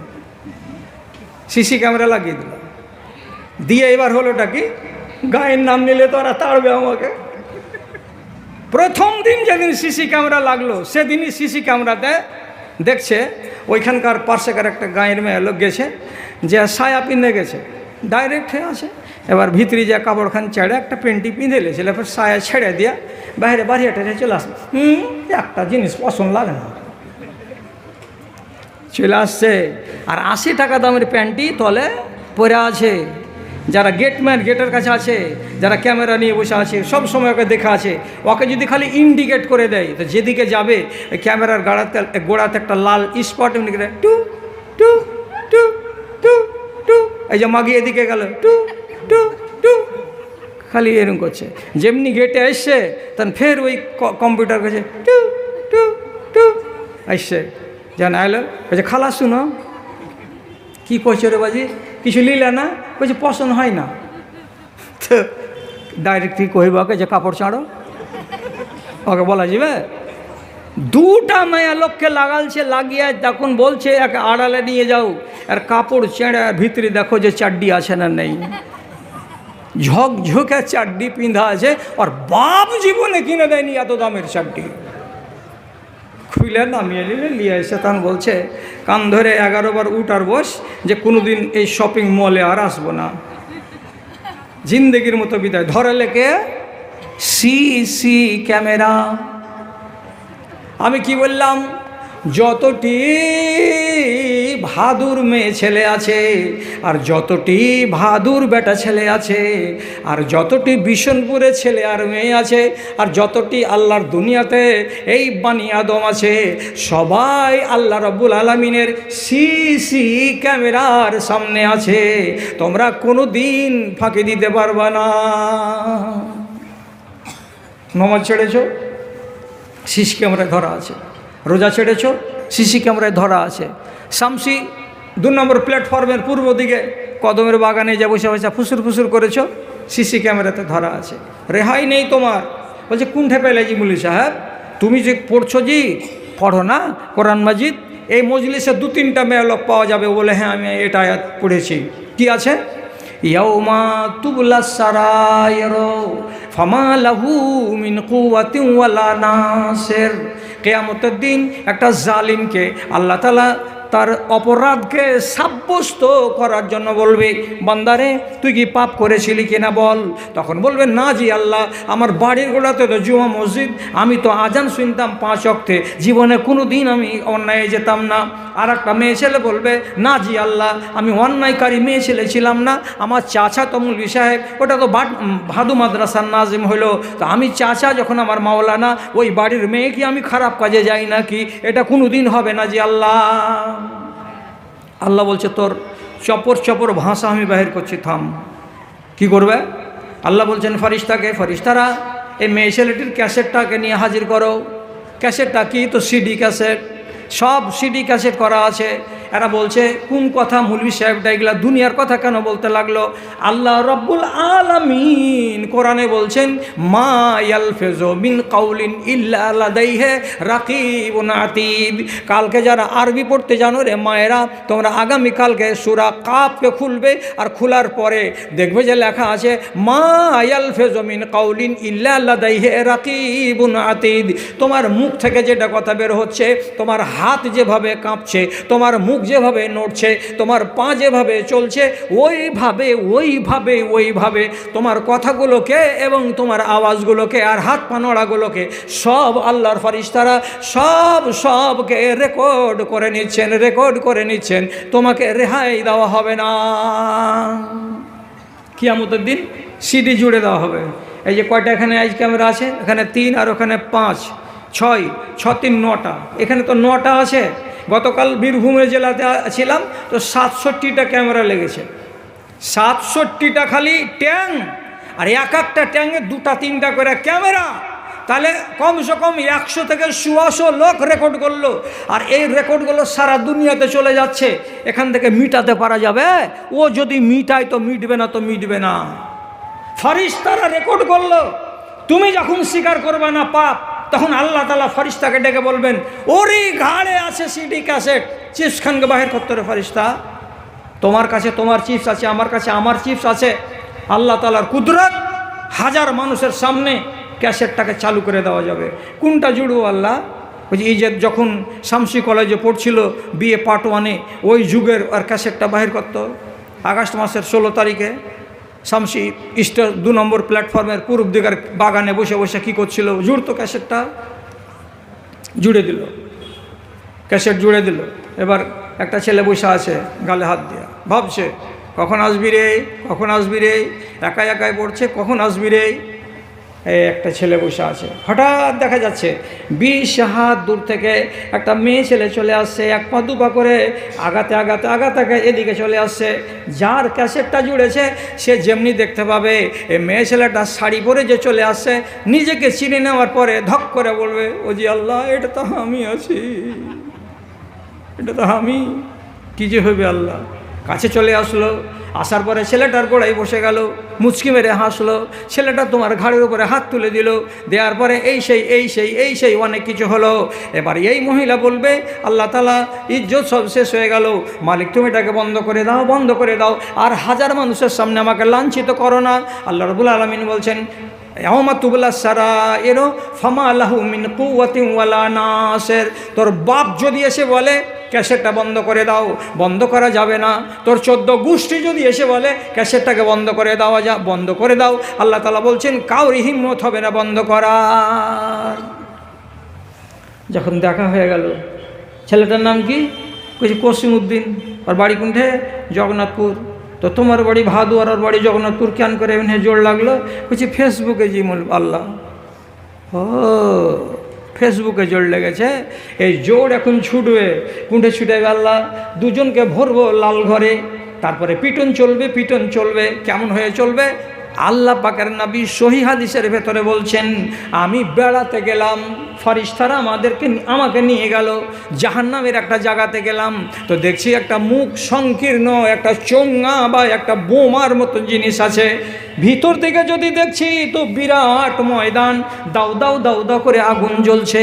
আর আগুনগুলো হঠাৎ করে জ্বলতে ওই আগুনের তলা থেকে 5টা 6টা 7টা করে মানুষ জোড়া হয়ে নাঙ্গা, কাউরির শরীরে কাপড় নাই, একটা ছেলে এবং একটা মেয়ে জড়াজড়ি করে ধরে আছে। আর ওই চুল্লির ভিতর দিয়ে উপর দিকে উঠে চলে যাচ্ছে। 2-1 মিনিট থাকার পর যখন আগুনটা নিভিয়ে যাচ্ছে, ওই লোকটা আবার ওই ছেলেটা আর মেয়েটা দুম করে আবার ওই জাহান্নামের তলায় গিয়ে পড়ে যাচ্ছে। রাসূল জিজ্ঞেস করছেন, এরা এই ছেলেটা আর মেয়েটা এমন হয় জোর কেন লেগে আছে? এরা হটাহটি করে দূরে কেন নাই? আর এভাবে একসাথে দুজন উঠছে আর আবার আগুন নিভাচ্ছে, তখন দুম করে গিয়ে খালে পড়ে যাচ্ছে। এরা কেন? কি ব্যাপারটা? জিবরিল বললেন, হাউলাই জোনাত, এ লোকগুলো হলো ব্যভিচারী আর ব্যভিচারিণী, যারা দিনকে বিক্রি করে বেড়াতো, যারা ছিল ধাপ্পাবাজ, যারা ছিল মাগিবাজ, যারা ছিল জানি, যারা ছিল বেশ্যা।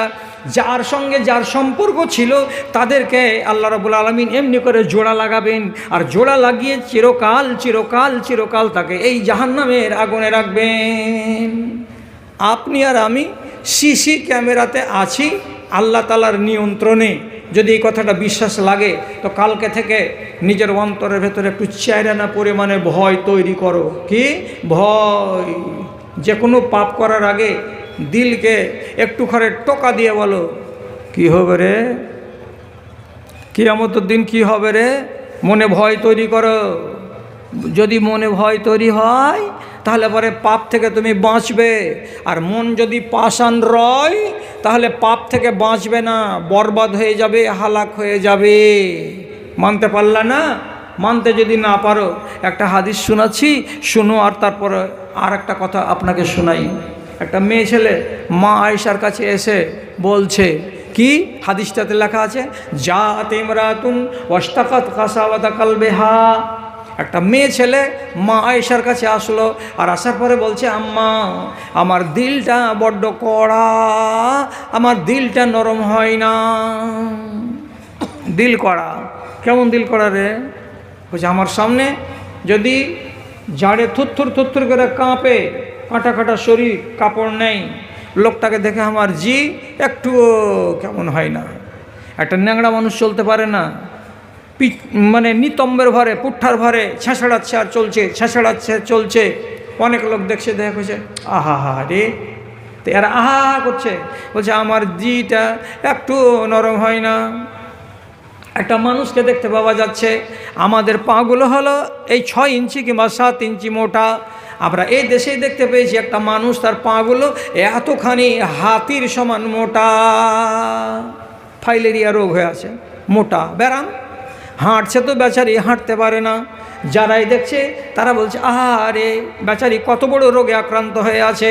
তো যখন এরকম জিনিস মানুষ দেখে তখন দিলটা নরম হয়। আর মেয়ে ছেলেটি আম্মা আয়েশাকে বলছে, আম্মা জান আমার দিল নরম হয় না, আমার দিল নরম হয় না। কড়া দিল নিয়ে যদি কবরে যাই তাহলে কি নাজাত পাবো? দিল নরম যদি না হয় তো ইমানের দিকে আমি কেমন করে হাঁটবো? দিল যদি নরম না হয় তাহলে পরে আমার দ্বারাই ভালো কাজ কেমন করে হবে? তাহলে ওর ইমানকে নিয়ে চিন্তা কতটা আছে তো চিন্তা করেন। মেয়ে ছেলেটি বলছে আমার দিল কড়া, তো আমি কি ওষুধ করব? শেষে মা আয়েশা কি বলছেন, দেখ রে খালা, দেখ রে বোন, আমি বেশি ওষুধপত্র জানি না, তবে একটা কথা বলছি, আকসেরি জিকিরাল মৌতে, বাড়ি যাওয়ার পরে বেশি বেশি করে মরণকে স্মরণ কর, মরণকে স্মরণ কর, মরণকে স্মরণ কর।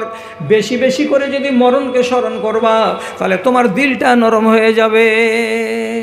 দেখেন, মরণকে স্মরণ করতে গেলে দিলটা নরম হবে, একদম সহি কথা। তো ইমানটা আমার ঠিক আছে না নাই, আমার ইমান আপদে বিপদে নড়ে না, এটা আপনাকে দেখার জন্য বলছি। আর অন্তরের ভেতরে ভয় তৈরি করতে বলছি। আল্লাহর কসম বাহাদুল্লাহ, কথাটা শুনেন, বাড়ির মানুষ বলে হেলা করিয়েন না। আপনার দিলে যদি ভয় না তৈরি হয় তাহলে মাওলানা মুজাম্মেল সাহেবকে সকালবেলায় বলবেন যে এটা কোন আজব কথা বদরুদ্দোজা বলে দিয়ে চলে গেল, বিশ্বাস লাগে না। আপনার দিলে যদি ভয় তৈরি না হয় তো ইবলিশ শয়তানের দিলে ভয় তৈরি হয়। ও যদি ভয় করে আল্লাহকে, আপনি কেন জান্নাতের মেহমান আল্লাহকে বলে ভয় করবেন না? জবাব দেন আমাকে। সবটি লোক এখান থেকে বলবে ইবলিশ শয়তানের জানে যদি ভয় আছে তো ইমান কেন আনে না? তো আমি কি আপনাকে ঝুটা কথা বললাম যে ইবলিশ শয়তান আল্লাহকে ভয় করে না? ভয় করে। কেমন করে ভয় করে? একদম সঠিক কথা আপনাকে বলছি। বদর যুদ্ধের দিন এদিকে মুসলমান 313টার, এদিকে 1000টা কাফেরের পার্শ্বে এসে খাড়ো হয়ে আছে মানুষের সেকেলে, আর বলছে তোমরা প্রস্তুত হয়ে যাও, তোমরা একদম মনকে মজবুত করে ময়দানে নামো, আজকে ওদেরকে বেরিয়ে সব সোজা করে দিতে হবে। যেমন করে মানুষকে উৎসাহিত করতে হয়, খুব উৎসাহ দিচ্ছে, এটাকে শয়তান। এরা কিন্তু জানে না যে এটা হারকে খালেতো ভাই শয়তান। ওরা মনে করছে আমার কি যায়, খুব সাহস দিচ্ছে। নবীজি দোয়া করছেন আল্লাহ তাআলার কাছে যে আল্লাহ 313টা লোক নিয়ে 1000 জন লোকের সাথে লড়াই করতে এসেছি, যদি আজকে জিতি তাহলে মসজিদের নববীতে আজান পড়বে, আজকে যদি হেরে যাই আজান শেষ, আজকে যদি জিতি তাহলে পরে দুনিয়াতে ইসলাম থাকবে, যদি হেরে যাই তাহলে দুনিয়া শেষ, আল্লাহ তুমি মদত করো আসমান থেকে। নবীজির দোয়া কবুল হলো। আল্লাহ তাআলা আসমান থেকে ফেরেশতা পাঠালেন, সাদা পাগড়ি, সাদা পায়জামা আর সাদা পাঞ্জাবি রূপ নিয়ে মানুষের, একদম আকাশ থেকে যেমন মিলিটারি হেলিকপ্টার থেকে নামে ওই রকম লাপ লাপ লাপ লাপ লাপ লাপ করে শত শত শত শত ফেরেশতা জমিনে নেমে গেল মুসলমানদের হয়ে লড়বে বলে। কেউ দেখতে পায় না, কিন্তু কাফেরেরা দেখতে পাচ্ছে, এরা আমাকে ডবল। আর মুসলমানেরা যখন এরাকে গুনছে তখন বলছে এরা আমাদের 2 ডবল। আর এরা যে আসমান থেকে নামছে এগুলো কেউ লক্ষ্য করে না। ইবলিশ শয়তান দেখে নিয়েছে, আরে বলে আসমান থেকে কোথাকার বাহিনী নামছে, দেখে চিনে নিয়েছে এটা তো আল্লাহর ফরিস্তা নামছে। তখনই ও বলছে আই তোর ঘেউ উপায় নেই জিতবার, আসমান থেকে যেগুলো মিলিটারি নামলো তোরকে গুদড়ি লাট করে ছেড়ে দিবে, এগুলো আল্লাহর ফরিস্তা। তখন ইবলিশ শয়তান ওরাকে উদ্বুদ্ধ করা ছেড়ে দিয়া বলছে তোরা দেখে চাচা আমি কেন, উল্টা দিকে হাঁটা দিয়েছে এরকম করে হাঁটা। তখন এরা বলছে ওই ও নেতা কোথায় পালাইছ, যুদ্ধের ময়দানে এখন যুদ্ধ শুরু হবে আর এমন সময় তুমি এই ময়দান ছেড়ে চলে যাচ্ছ, তার মানে কি? তখন শয়তান কি বলছে, ইন্নী আরা মালা তারাও না, আমার চোখ দিয়ে আমি যা দেখতে পাই তোমরা তা দেখতে পাও না। আমি আল্লাহর ফরিস্তাদেরকে দেখতে পাই। কেন? আল্লাহর ফরিস্তাদের সাথে আমি বছর পর বছর, বছরের পর বছর আসমানে থেকেছি। আমি আমার ভুলের কারণে লাঞ্ছিত হয়ে দুনিয়াতে চলে এসেছি শয়তান হয়ে। আমি এই বদরের মাঠে আল্লাহর ফরিস্তাকে নাজিল হতে দেখেছি।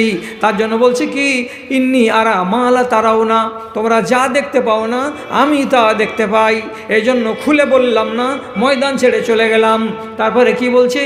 ইন্নি আখাফুল্লাহ রাব্বাল আলামিন, আমি আমার রব আল্লাহকে বলে ভয় করি, আমার জানের ভেতরে আল্লাহকে বলে ভয় আছে।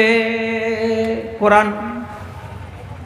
ইবলিস ভয় করে আর করছে আর করবে। আর আপনি বাহাদুর লোক, যারকে মাথার উপরে এত বড় ইউনিভার্সিটি, তারা ভয় করবে না? তাহলে আমি কেন ওয়াজ করতে আসলাম এখান করে? আর আগামী দিনে কেনই বা আসবো আপনাদের এখানে ওয়াজ করতে, যদি আল্লাহকে বলে ভয় আপনারা না করেন? আর কোনো একটা ভয় ভুল যদি হয়ে যায়, তো ভুল হওয়ার পরে আপনার ভেতরটা যদি কেঁপে না উঠে আর আপনার ঈমান যদি থরথর করে না উঠে, তাহলে আপনি কেন ওয়াজ শুনবেন এতগুলো? আর শুনে হবেটা কি? আপনারা তো কোনো লাভ দিবে না এইগুলো কথা। যাক, ঘড়িটাও শালা দৌড়েছে, 12:15 ঘরে শুভ করছে। আর তোমাদেরও ভাই জি ভরে গেল, খাস্তানাও লেগে গেছে। আমি আর একটা কথা খালি বলি, আর বলার পরে তোমাদেরকে ছেড়ে দিই। যদি ঈমান বলে নিজের দিলের ভেতরে ভয় থাকে, তো ভয়টা কেমন হওয়া দরকার? ভুল হতে গেলেই সাথে সাথে 5 মিনিট, 10 মিনিট, আধা ঘন্টা, 1 ঘন্টা পরে অন্তরটা যেন কাঁপে আর মুখ দিয়ে যেন বের হয় আস্তাগফিরুল্লাহ। এটাই আপনাকে ভয় তৈরি করতে বলছি। ভালো করে শুনেন, শেষ কথা আজকের মতো। তাড়াহুড়া করিও না গো, ছেড়ে দিচ্ছি। আর তাড়াহুড়া করিও না গো, ছেড়ে দিচ্ছি, কয়েক মিনিটে ছেড়ে দিচ্ছি, আর জ্বালাপোড়া করাবো না আপনাদেরকে। রসুলুল্লাহর উটের লাগাম ধরে একটা চাকর চলতো সারাদিন সব সময়, তার নাম মিদআম। যুদ্ধ থেকে রসুল বাড়ি ফিরে আসছেন, রাস্তাতে কোনো একটা অচেনা তীর এসে লাগলো এখান করে ঘাড়ে, বুকের কাছে, এপার থেকে উপার হয়ে গেল। ওই লোকটা মারা গেল, রসুলের খাদেম মরে পড়ে আছে মাঠে। যে আসছে সাহাবিরা আর দেখছে, আর দেখার পরে বলছে, হানি আল্লাহু বিল জান্নাতে, ওরে হাট্টা কাট্টা নওজওয়ান ছেলে, তুমি তীর খেয়ে মরে গেলে, দুশ্মনের তীর তোমাকে লাগলো, তুমি শহীদ হয়ে মরে গেলে, তোমার জন্য জান্নাত। এই আসছে একই কথা, তুমি জান্নাতি, কত তোমার কপাল ভালো। এই আসছে, আসার পরে বলছে, হানি আল্লাহু বিল জান্নাতে, তোমার কপাল কত ভালো, তুমি জান্নাতি। যেই আসছে সেই বলছে জান্নাতি জান্নাতি জান্নাতি। রাসূলুল্লাহ হঠাৎ করে সবকে ইশারা করে থামিয়ে দিয়ে বলছেন, ও সাথীরা, এই লোকটাকে যারা যারা তোমরা দেখছো, তারা সবাই বলছো তুমি জান্নাতি তুমি জান্নাতি। আমি তোমাদের নবী বলছি, এ লোকটা জান্নাতি নয়, এ লোকটা হলো জাহান্নামী। কহেন তো, দুশ্মনের তীর লাগলো, লেগে মরলো, শহীদ হয়ে, সাহাবীরা বলছে জান্নাতি, রসুলুল্লাহ বলছেন না জান্নাতি নয়, ই জাহান্নামী। কেন? তাজ্জুব সবাই। শেষে রসুল্লাহ বলছেন, তোমাদের মনটা জিজ্ঞাসা করছে না যে জাহান্নামী কেন হয়ে গেল লোকটা? তো রসুল জবাব দিয়ে বলছেন, ফাইন্না শামলাতাল্লাতি আখাযাহা কাবলা আন ইয়াবলুগা মাকসামাহা, যুদ্ধের ময়দানে দুশ্মনেরা মাল মাত্তা ফেলে দিয়ে পালিয়ে গেছিল, সেই মালগুলোকে মুসলমান মিলিটারিরা জমা করে, আর করার পরে বাইতুল মালে জমা করে দেয়। আর সেই বাইতুল মাল থেকে যার নামে যেটা ভাগ হবে সে সেটা নিয়ে বাড়ি যাবে। কিন্তু এই সাহাবী যুদ্ধের ময়দানে একটা 5 হাত লম্বা চাদর পেয়েছিল, বড় সুন্দর কোলাপুরি চাদর। চাদরটাকে বাইতুল মালে জমা করেনি, এমনি করে তাও করেছিল, আর তাও করার পরে নিজের ব্যাগের ভেতরে লুকিয়ে নিয়ে চলে এসেছিল। আর ওই হালাতে যে এখন মরে গেল, তো তাহলে ব্যাগের ভিতরে ওর একটা মাল আছে, মালটা কি? তো চাদর। চাদরখানা কেমন? তো লুকিয়ে নিয়ে নেওয়া চাদর। এই চাদরখানাই তাকে জাহান্নামের আগুনে জ্বালাবে। বুঝা গেল চাদরটা কি করা আছে? লুকিয়ে নিয়ে নেওয়া আছে। এটা খিয়ানত।